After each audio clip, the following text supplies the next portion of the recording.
ಬಿಜೆಪಿಯಲ್ಲಿ ಶುರುವಾಯ್ತಾ ಅಸಮಾಧಾನಿತರ ಸಭೆ. ಈಶ್ವರಪ್ಪ ಭೇಟಿಯಾದ ಸಂಸದ ಸದಾನಂದ ಗೌಡ. ಈಶ್ವರಪ್ಪ ಪುತ್ರ ಕಾಂತೇಶ್ಗೆ ಹಾವೇರಿಯ ಲೋಕಸಭಾ ಟಿಕೆಟ್ ಮಿಸ್ ಆಗಿದೆ. ಸದಾನಂದ ಗೌಡ ಅವರಿಗೆ ಬೆಂಗಳೂರು ಉತ್ತರ ಕ್ಷೇತ್ರದ ಟಿಕೆಟ್ ಮಿಸ್ ಆಗಿದೆ.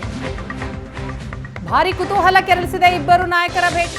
ಹೇಳ್ತಾ ಇದ್ದಾರೆ ನಮ್ಗೆ ಗೊತ್ತಾಯ್ತು, ಅದಕ್ಕಾಗಿ ಅವ್ರನ್ನ ಮಾತಾಡ್ಸೋಣ ಅಂತ ಬಂದಿದ್ದೀವಿ. ಅವರನ್ನು ಮಾತಾಡಿಸಿ ಹೋಗ್ತಾ ಇದ್ದೀವಿ ಸರ್. ಅದಕ್ಕೆ ಬಾರಿ ನೊಂದ್ಕೊಂಡಿದ್ದಾರೆ, ಅದಕ್ಕಾಗಿ ಅವರನ್ನು ಮಾತಾಡ್ಸೋಣ ಅಂತ ಬಂದಿದ್ದೆವು. ನಾನು ಬಂದಾಗ ರವಿ ಅವರು ಬಂದಿದ್ರು, ನಾವು ಮಾತಾಡಿಸ್ಕೊಂಡು ಹೋಗ್ತಾ ಇದ್ದೀವಿ. ಅಲ್ಲ, ಸಮಾನ ಮನಸ್ಕರು ಅಂತ ಮಾಧ್ಯಮದವರು ತೀರ್ಮಾನ ಮಾಡೋದಲ್ಲ, ಸಮಾನ ಮನಸ್ಕರು ಅಂತ ನಾವು ತೀರ್ಮಾನ ಮಾಡಬೇಕು. Thank you.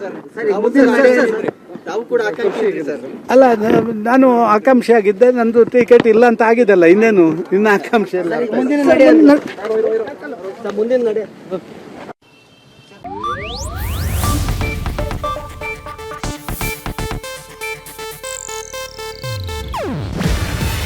ಇದು ಏಷ್ಯಾನೆಟ್ ನ್ಯೂಸ್ ನೆಟ್ವರ್ಕ್ ಪ್ರಸ್ತುತಿ.